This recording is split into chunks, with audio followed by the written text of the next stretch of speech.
Assalamualaikum warahmatullahi wabarakatuh. Perkenalkan, nama saya Alfarel Alputra Sadat, bisa dipanggil Alfarel dengan NIM 2112, 0113, 140, 140. Jadi pada penugasan metode numerik pertama itu saya mengambil temanya regresi. Itu dengan judul prediksi baterai life smartphone berdasarkan penggunaan aplikasi. Ini untuk latar belakangnya. Jadi pada smartphone ini sering kali digunakan dalam kehidupan sehari-hari. Nah, salah satu permasalahan utama yang sering dialami oleh pengguna smartphone itu adalah keterbatasannya baterai life smartphone. Jadi dengan penggunaan aplikasi seperti media sosial, game, habis itu aplikasi streaming itu dapat mempercepat pengurangan daya baterainya atau baterai life-nya. Nah, oleh karena itu diperlukan metode numerik untuk memprediksi daya tahan baterai berdasarkan durasi penggunaan aplikasi. Jadi, prediksi ini dapat membantu pengguna dalam mengatur penggunaan smartphone agar baterai dapat digunakan lebih efisien. Nah, tujuannya itu adalah menerapkan metode regresi linear multivariat untuk memprediksi konsumsi baterai smartphone berdasarkan penggunaan aplikasi.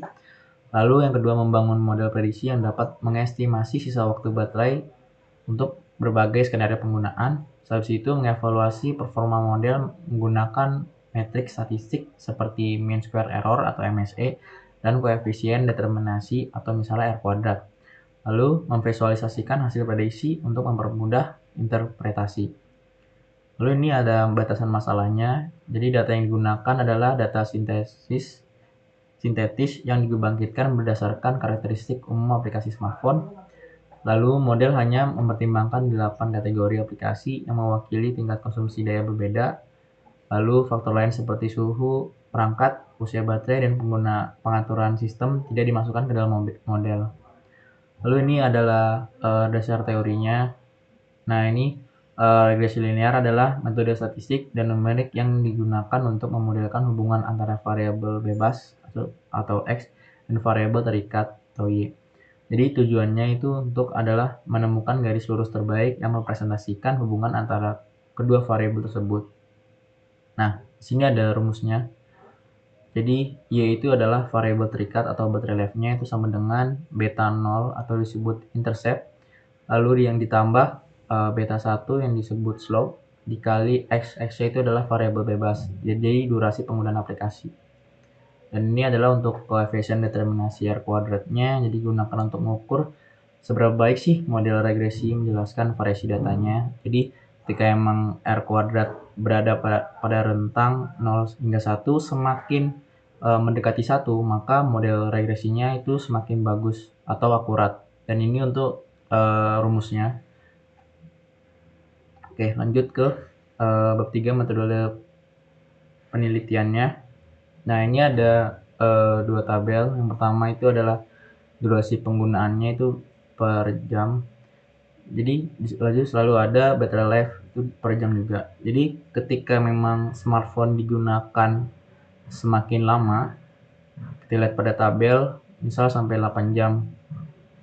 Lalu baterai life-nya pun dari yang 10 berkurang hingga 3. Jadi semakin lama kalian memakai smartphone, maka baterai life-nya itu dari 100% bisa aja turun ke bawah, semakin berkurang lah baterai life-nya. Jadi langkah-langkah penyelesaiannya itu yang pertama menentukan data durasi penggunaan baterai life, lalu menghitung nilai rata-rata masing-masing data, menghitung nilai slope dan intercept menggunakan rumus regresi linear, lalu membuat model prediksi, lalu menghitung nilai R kuadrat sebagai evaluasi model, lalu menampilkan hasil dalam bentuk grafik dan output program. Dan ini untuk implementasi programnya. Oke. Jadi ini untuk source kodenya. Yang pertama kita buat dulu kelas linear regression, lalu self beta sama dengan 0 itu bisa bilang intercept, lalu untuk self beta 1 sama dengan 0 itu kita ambil untuk slope.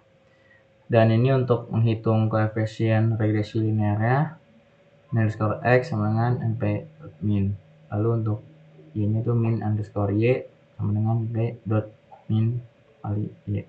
Lalu numeratornya itu 0, denominator itu 0. Lalu untuk Ini untuk memprediksi baterai life-nya, kita ambil dari self beta di sini. Nah, self beta 0 sama 1.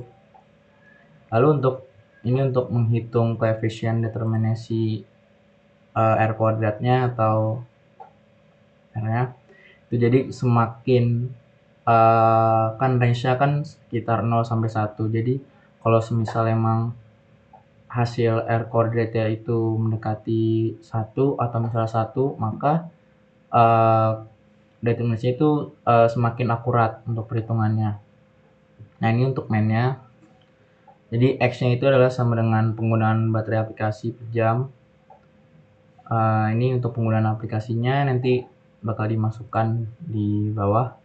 Seperti pada tabel sebelumnya, untuk Y-nya itu adalah baterai life smartphone-nya. Jadi semakin banyak, jadi baterai life-nya itu dari paling tinggi, nanti ketika emang penggunaannya semakin banyak, maka baterai life-nya itu akan berkurang. Lalu ini untuk evaluasi modelnya, nanti untuk visualisasi datanya. Coba kita run. Nah, ini jadi ketika di run bakal muncul outputnya seperti ini. Jadi untuk X-nya itu adalah durasi penggunaan jam, lalu untuk Y-nya itu baterai life jam. Nah, bisa dilihat di persamaan Y itu 11.00 plus dalam kurung minus 1.00 kali X. Nah, jadi R kuadratnya kan menghasilkan 1 kan, berarti datanya tersebut itu cukup akurat dalam perhitungannya. Nah, bisa dilihat nih, jadi semakin durasi penggunaan aplikasinya itu semakin panjang, maka data aktual dari baterai life-nya itu pun juga akan semakin berkurang.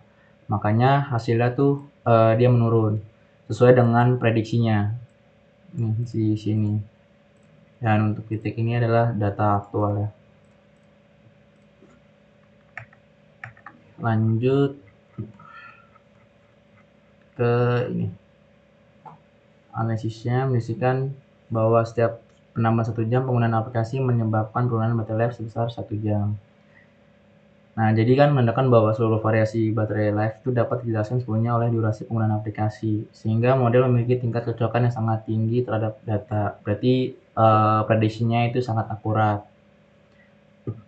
Lalu ini untuk kesimpulannya, itu metode regresi linear dapat digunakan untuk memprediksi baterai life smartphone berdasarkan durasi penggunaan aplikasi.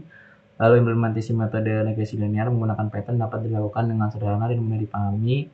Lalu model regresi yang dihasilkan memiliki tingkat akurasi yang baik berdasarkan nilai range-nya kuadrat. Selain itu, pengembangan selanjutnya menggunakan data yang nyata dari penggunaan smartphone, menambahkan variabel lain seperti tingkat kecerahan layar dan jenis aplikasi, lalu menggunakan metode regresi berganda untuk hasil yang lebih akurat. Ini untuk referensinya. Mungkin itu aja dari aku. Kurang lebihnya mohon maaf. Sekian dan terima kasih. Wassalamualaikum warahmatullahi wabarakatuh.